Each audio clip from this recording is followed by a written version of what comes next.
Bonjour à tous. Je remercie beaucoup Monseigneur Daron pour l'invitation de prendre la parole aujourd'hui.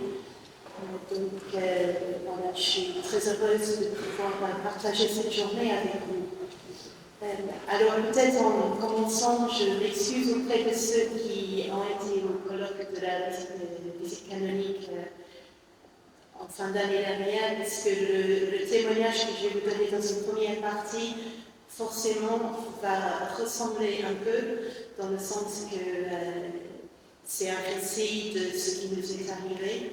Mais après, dans une deuxième partie, je souhaiterais, en fait, Monseigneur Daron m'a demandé de parler un petit peu de notre expérience, d'aborder un petit peu la question par le biais de la prévention, à partir d'expériences que nous avons vécues, effectivement, qu'est-ce que nous essayons de mettre en place aujourd'hui dans un processus de remise en route. Donc, je vais commencer par vous parler un petit peu de mon institut.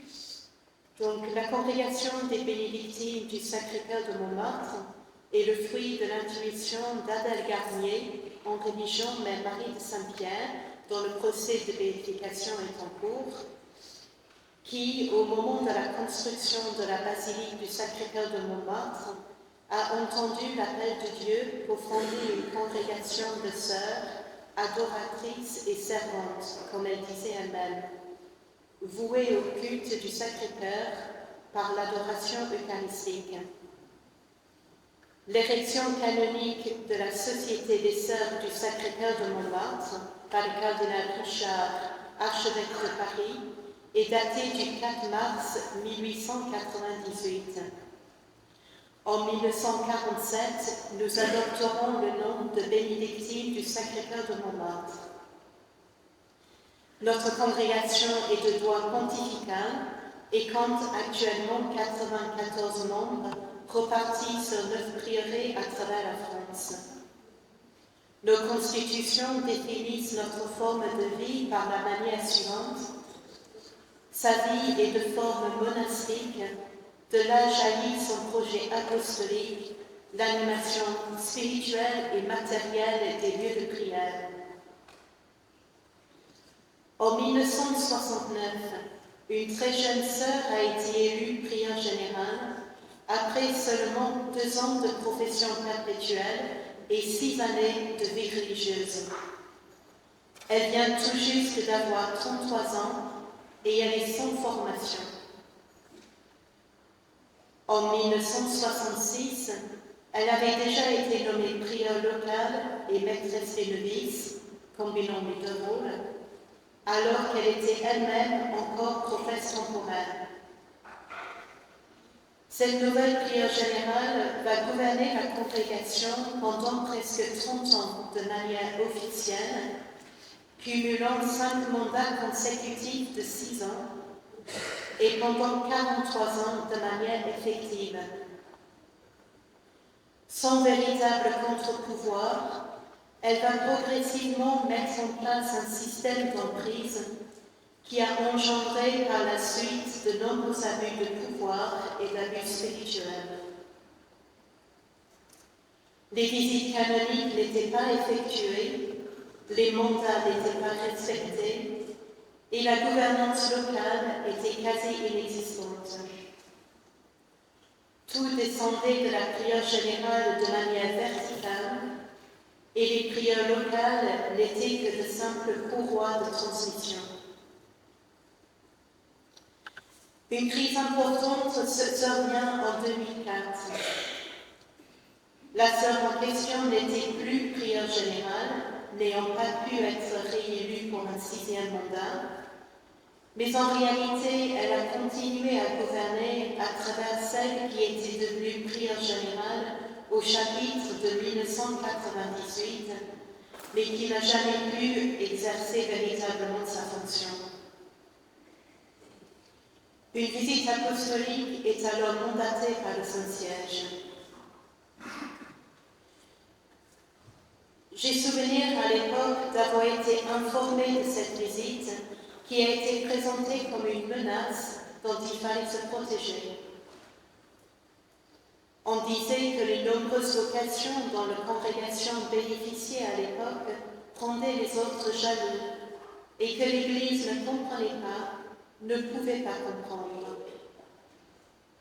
Un visiteur apostolique a donc été nommé, mais il ne rencontrera que très peu de sœurs, principalement le conseil général et les prieurs. Personnellement, je ne l'ai jamais vu. Il n'a pas visité nos différentes prieurés et tout a été très rapidement bouclé. Il semblerait, avec les éléments dont je dispose aujourd'hui, qu'il n'a pas été totalement libre pour mener cette visite comme il aurait voulu ou comme il aurait dû. Pendant 8 ans, ayant l'impression d'avoir en quelque sorte gagné face à ceux qui avaient été présentés comme une attaque venant du dehors, les mesures de coupure avec l'extérieur, de verrouillage et d'infantilisation n'ont fait que croître dans un climat d'autoréférentialité absolue. Il nous a fallu attendre encore 8 ans avant de pouvoir bénéficier d'une nouvelle visite apostolique et de commencer à sortir enfin de ce système d'emprise, car celle qui aurait dû quitter le gouvernement dès 1998 a continué à exercer une très forte influence et à gouverner la congrégation à travers les 2 prières générales successives. C'est donc en 2012 qu'il y a eu une nouvelle visite apostolique. Nous étions à nouveau convaincus qu'il s'agissait d'une nouvelle menace dont il fallait se protéger, quitte à mentir aux visiteurs s'il le fallait. En effet, l'emprise était devenue si forte que petit à petit, nous n'avions même plus la capacité de réfléchir librement et de discerner le bien du mal, la vérité du mensonge. Cette fois-ci, les visiteurs étaient 2, un père abbé et une supérieure de congrégation féminine. Ils ont visité tous nos prieurés et ils ont écouté chaque sœur. Leur travail a duré 8 mois et ils ont mené à bien cette mission délicate et difficile. Nous avons reçu les conclusions de cette visite en octobre 2013 et en même temps, nous avons appris la nomination d'un commissaire apostolique qui a gouverné la congrégation pendant 7 ans. Pour l'aider dans cette œuvre de reconstruction et de réforme, il a fait appel à 2 supérieurs majeurs d'autres instituts qui ont intégré notre conseil général durant 6 années. Ces différents regards extérieurs ont été très enrichissants pour notre reconstruction. Il y avait un contraste saisissant entre la visite non aboutie de 2004, où il n'y a eu aucun suivi par la suite, et cette visite de 2013 qui nous a permis enfin de commencer à nous libérer de cette emprise et de nous reconstruire. Le gouvernement dysfonctionnel en place au moment de la visite a été démis et les mesures d'éloignement de la congrégation ont été mises en place pour quelques sœurs, dont celle qui avait gouverné pendant plusieurs décennies. Elle décédera en dehors de la congrégation en novembre 2016. Nous avons pu vivre un chapitre général en octobre 2020 où j'ai été élue prieur générale, succédant au commissaire apostolique. J'ai pu bénéficier de son soutien et de ses conseils pendant 2 années encore en tant qu'assistant apostolique. Nous avons également fait appel à une religieuse expérimentée d'un autre institut pour accompagner notre conseil général pendant la première année. Elle nous a énormément apporté, nous faisant bénéficier de sa grande expérience et en nous apprenant comment travailler ensemble au sein du Conseil. En effet, il a fallu tout réapprendre pour découvrir comment gouverner de manière ajustée une fois que nous avons commencé à voler de nos propres ailes. Après cette introduction, je souhaite revenir maintenant au thème qui nous a été proposé pour notre journée de travail. Travailler à la prévention des abus en prenant soin de soi et des autres. Il m'a été demandé d'apporter mon témoignage au début de cette journée, donc je ne vais pas aborder cette question de façon technique. D'autres intervenants vont le faire au cours de la journée. Je vais donc me limiter à un simple partage d'expérience qui suscitera peut-être d'autres questions et des réflexions pour le table ronde en fin de journée.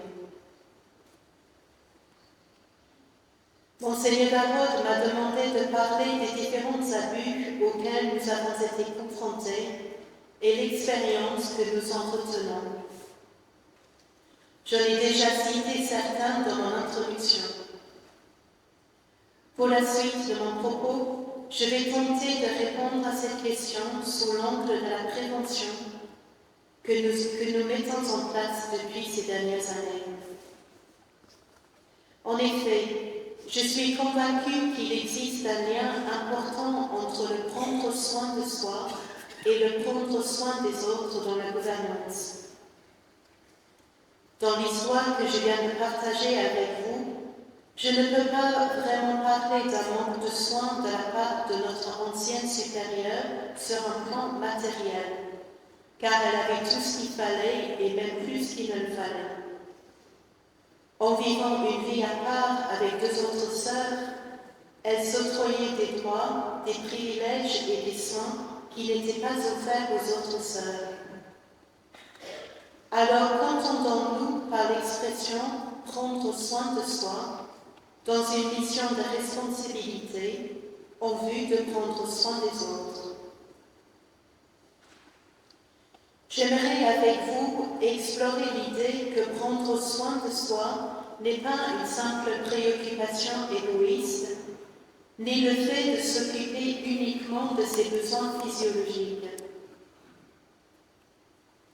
Je voudrais explorer l'idée que c'est plutôt un travail actif de transformation de soi-même, ou autrement dit, dans un langage plus spirituel, de conversion.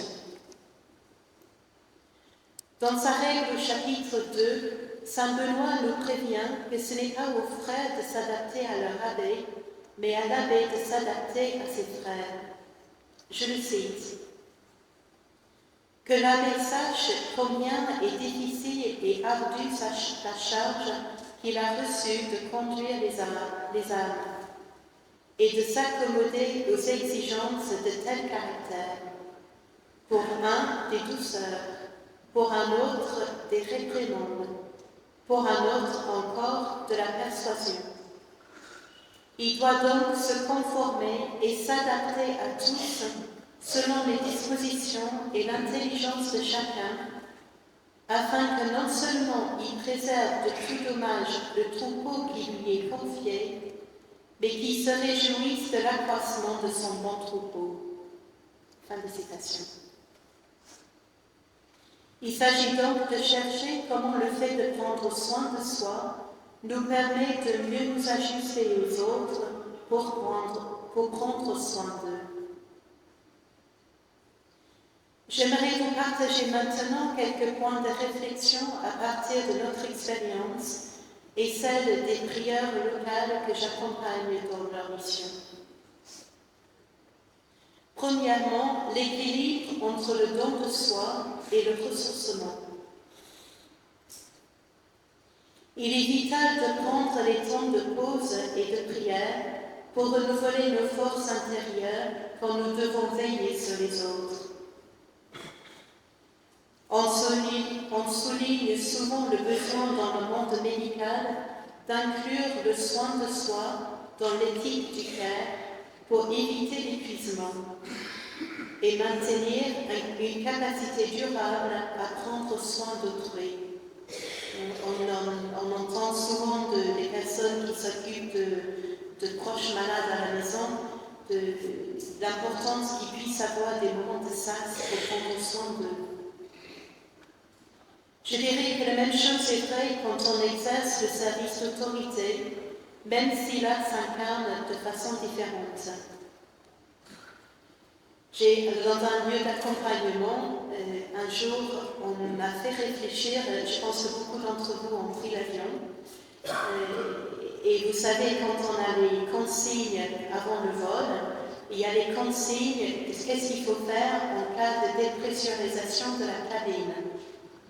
Alors, est-ce que vous vous souvenez ce qu'il faut faire? Exactement. On nous demande de mettre d'abord notre masque d'oxygène avant d'assister les autres. Et on m'avait fait réfléchir sur ça en accompagnement. Je vous partage tout simplement parce que ça m'avait beaucoup éclairé.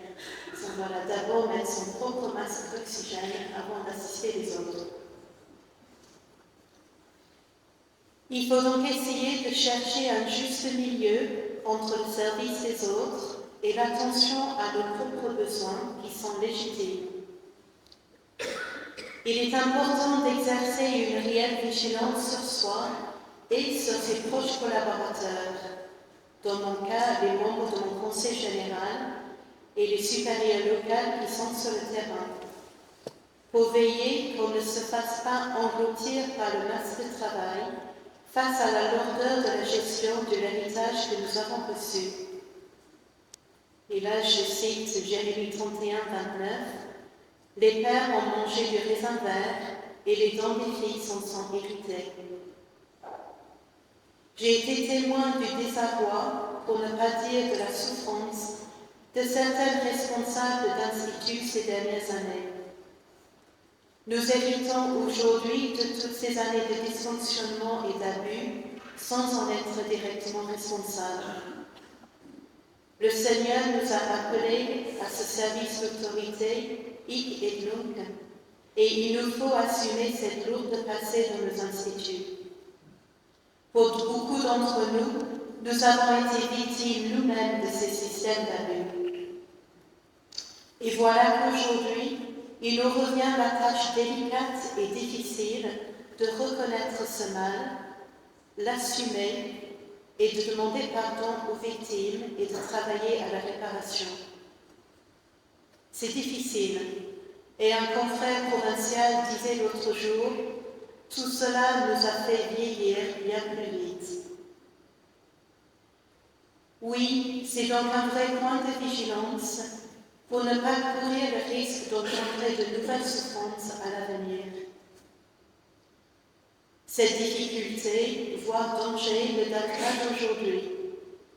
Mon Seigneur nous a fait entendre l'extrait de la lettre de Saint Bernard au pape Eugène. Je l'ai également prévu de citer un passage, mais c'est un autre passage, donc ça tombe bien. Donc je cite Saint Bernard, qui a écrit au pape Eugène III, qui était son maître et son ami. Je crains qu'au milieu de tes occupations, en raison même de leur quantité, désespérant d'en voir un jour la fin, tu ne durcisses ton front. Insensiblement, tu te priveras en quelque sorte de ce que la souffrance de cette charge peut te faire éprouver de juste et d'utile. Il sera beaucoup plus prudent de te soustraire à temps à tes affaires, plutôt que d'accepter qu'elles ne t'entraînent et ne te conduisent peu à peu, à coup sûr, où tu ne voudrais pas. Tu demandes où? À la dureté du cœur. Inutile de chercher à savoir ce dont il s'agit. Si tu ne le crains pas avec tremblement, c'est que ton cœur est dur. Fin de citation. Deuxième point, apprendre à voir ses fragilités et ses vulnérabilités. Il est bon de pouvoir reconnaître sa propre vulnérabilité et d'en prendre soin, comme condition pour créer des connexions authentiques avec les autres. La vulnérabilité est souvent perçue comme une faiblesse dans notre société moderne où il faut être efficace et réussir à tout prix. Et c'est vrai qu'il y a des contextes qui n'encouragent pas à laisser paraître ces fragilités. Pourtant, la vulnérabilité consiste d'une force profonde qui nous rapproche de Dieu et des autres. Elle fait partie intégrale de notre nature humaine et elle n'est pas un signe de faiblesse, mais une occasion de grandir dans l'amour. Je crois profondément que la vulnérabilité est un vrai chemin d'humanité. Loin d'être une faiblesse à cacher, elle est une porte ouverte vers une relation plus profonde avec Dieu et avec nos frères et sœurs. Elle nous permet de vivre authentiquement notre humanité et d'accueillir la grâce de Dieu. L'illusion de la toute-puissance, si présente dans les mécanismes d'abus, brise les relations fraternelles et réduit les autres en servitude. J'aime dire à mes sœurs, je suis d'abord votre sœur avant d'être mère. Nous essayons dans nos communautés de chercher des moments dans la vie communautaire où nous pouvons goûter cette fraternité toute simple et où nous pouvons vivre des relations paritaires. Par exemple, au moment de la récréation et des entretiens et des entraides dans le travail. Ces moments aident le supérieur à ne pas s'identifier à sa charge au risque d'en faire un absolu. Alors, je me permets de vous donner deux exemples peut-être pour concrétiser ça. En fait, là aussi, vous savez qu'il y a la présence aujourd'hui de Mme Rioté de l'Institut Tanateo. J'ai pu bénéficier de la formation de Tanateo sur 2 ans, où j'ai appris, nous apprenons à comment se positionner dans la relation. Et ça a été une découverte, je pense, pour moi et pour mes sœurs, qu'il y a des moments où il est important d'avoir cet espace de parité, où je suis sœur parmi mes sœurs. Pour vous donner un exemple très concret, si pendant un temps de récréation, il est prévu de faire un temps de jardinage, d'atelier cuisine, je vais recevoir les consignes de la sœur responsable du jardin ou la sœur responsable de la cuisine. Et d'avoir ces moments où je vis sœur parmi mes sœurs, et c'est important pour moi, c'est important pour mes sœurs, parce que je ne suis que de passage dans cette charge. Je suis élue pour un temps. Quand ce travail, cette mission sera terminée, je reprendrai, l'expression bénédictin, mon rang. Je rejoindrai la communauté.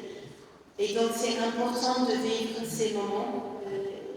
Ça construit aussi la communion entre nous. Et puis les moments aussi de distinguer les différents temps. Pour nous, on avait une question dans la tradition jusqu'alors. La prière s'essayait toujours sous la porte, que ce soit au moment du chapitre ou au moment des récréations. Et en fait, j'ai voulu instaurer, pour marquer les différents lieux, des lieux qui sont hiérarchiques, donc les moments du chapitre ou de conseil où je préside, et les moments qui sont de simples moments fraternels, où je suis sœur parmi mes sœurs, et que donc il est bon que je ne m'assoie pas sous la porte, pour marquer un temps fraternel, que je sois sœur parmi mes sœurs. Donc c'est 2 petits exemples de comment aider aussi à vivre ces moments de parité. Donc, si je reviens sur la question de la vulnérabilité, donc vous savez que la vulnérabilité signifie étymologiquement exposition à la blessure. Être vulnérable, c'est donc fondamentalement être exposé. et ce qui, dans la vie, nous incite à nous tourner vers les autres pour se protéger et pour se faire aider. Le refus de la vulnérabilité chez une personne ou dans un institut religieux entraîne à croire qu'on se suffit à soi-même et qu'on est plus fort que les autres. L'autoréférentialité dont je vous ai parlé dans mon introduction est un constat qu'on retrouve dans beaucoup d'instituts qui ont traversé des abus.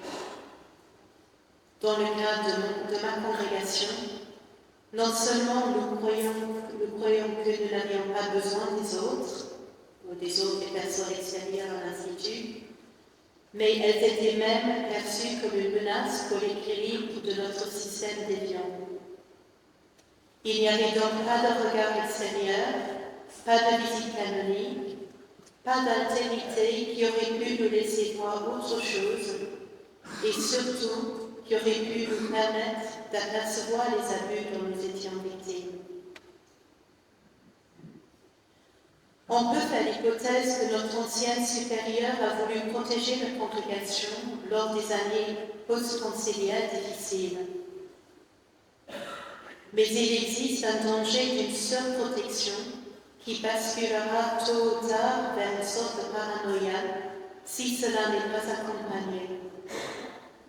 Cette surprotection entraîne une fermeture et un repli sur soi de plus en plus grand, coupant les membres d'une communauté de leur famille, de leurs amis et même des unes des autres.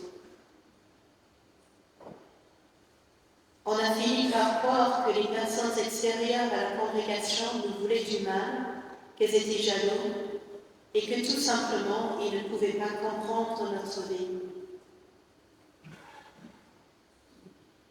Être vulnérable, c'est également savoir reconnaître et accepter ses limites et ses manquements. Il est bon qu'un supérieur sache demander pardon à un frère ou à une sœur si le besoin se présente. Je suis persuadée que cela ne nuit en aucun cas à notre autorité, bien au contraire. Là où la société aujourd'hui tend à voir le prendre soin comme une pratique individualiste ou narcissique, je pense qu'il peut être pensé et vécu comme un outil pour veiller au bien commun de toute une communauté. Permettez-moi de citer le pape François au numéro 115 de l'encyclique Fratelli Tutti. Servir, c'est en grande partie prendre soin de la fragilité. Servir signifie prendre soin des membres fragiles de nos familles, de notre société, de notre peuple. Dans cette tâche, chacun est capable de laisser de côté ses aspirations, ses envies, ses désirs de toute puissance, en voyant concrètement les plus fragiles. Le service vise toujours le visage du frère, il touche sa chair, il sent sa proximité.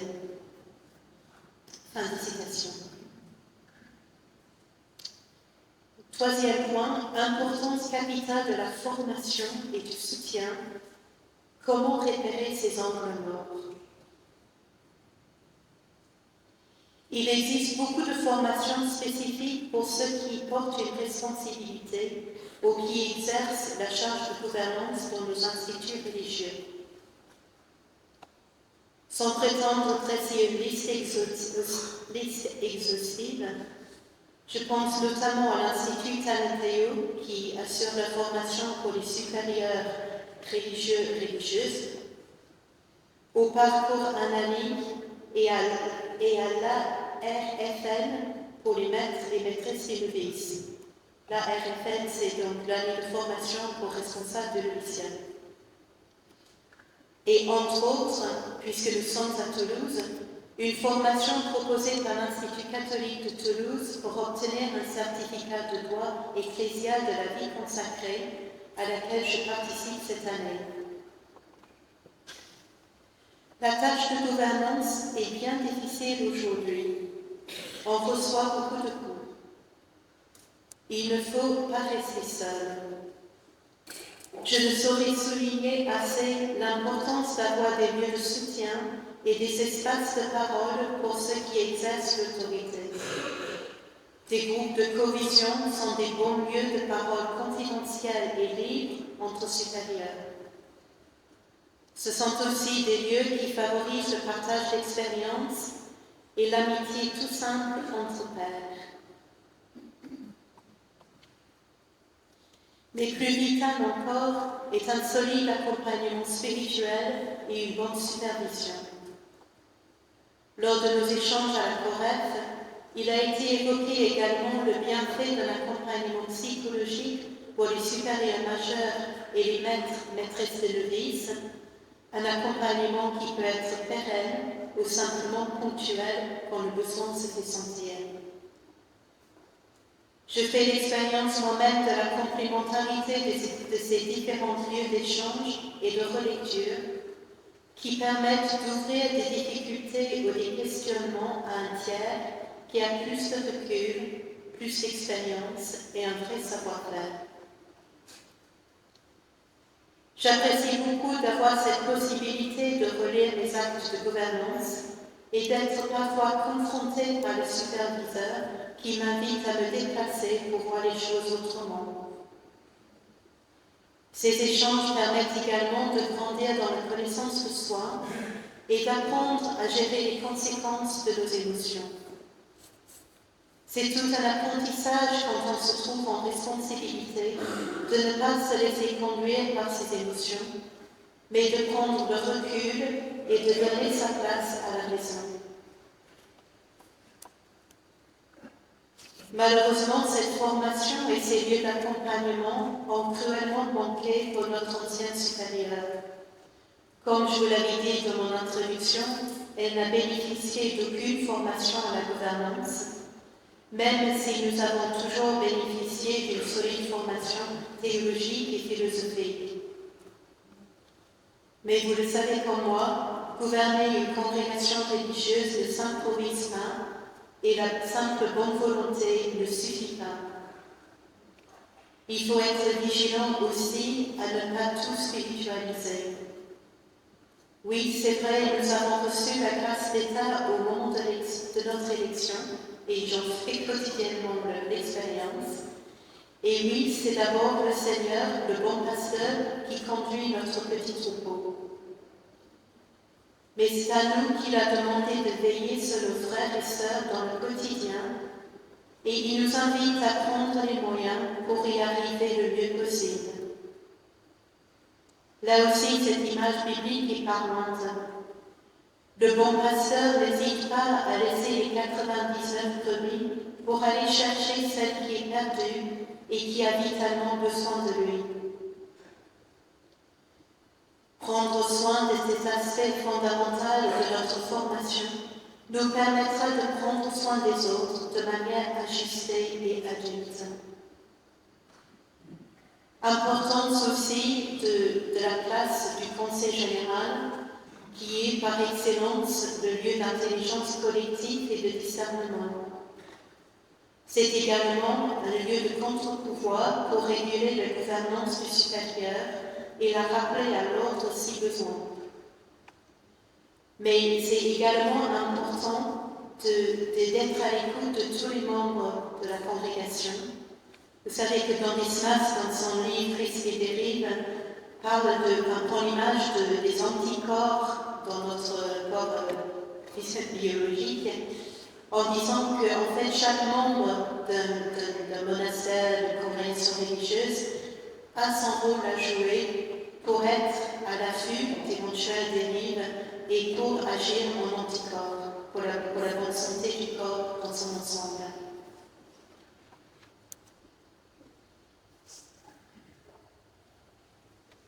Donc, maintenant, pour terminer, je voudrais parler un petit peu de la prévention par la biais de la bienveillance. Il me semble qu'il est important aujourd'hui d'instaurer dans nos communautés une culture de la bienveillance et de la bonté. Après tant de souffrances, c'est peut-être par là qu'il faut reconstruire. Une culture de la bienveillance nous aidera à mettre fin à l'infantilisation des membres de nos communautés qui a permis à des systèmes d'abus de se mettre en place et de perdurer. Comment apprendre aujourd'hui à vivre de manière authentique le principe de la subsidiarité en responsabilisant chacun des membres de notre communauté? L'enjeu est de taille, car il s'agit de rebâtir petit à petit la confiance entre nous, une confiance qui a été si blessée par ces abus. Cela prend beaucoup de temps et de patience. Un réapprentissage de la parole interpersonnelle est nécessaire quand elle a été, comme c'est le cas pour nous, interdite entre sœurs. Apprentissage aussi à se donner des signes de reconnaissance tout simples, de pouvoir apprendre à voir le positif, à pouvoir reconnaître aussi le bien qui se fait. Comment apprendre aussi à exprimer ses besoins quand on a été formé dans une culture de négation de soi abusive? Aujourd'hui, quels moyens allons-nous prendre pour découvrir la place que nous devons donner à l'intelligence émotionnelle qui nous aidera à être à l'écoute de ce qui se passe en nous et être attentifs à ce qui se passe chez l'autre? Et enfin, et ça pour nous ça a été un grand enjeu, comment s'habituer à parler en jeu quand par le passé nous devrions nous exprimer uniquement par on. Là, je fais régulièrement le chasse à ça quand les sœurs, ça revient au galop en disant on a passé une super journée, d'apprendre à parler en jeu. La bienveillance envers soi-même est le terreau nécessaire pour développer une authentique bienveillance envers autrui.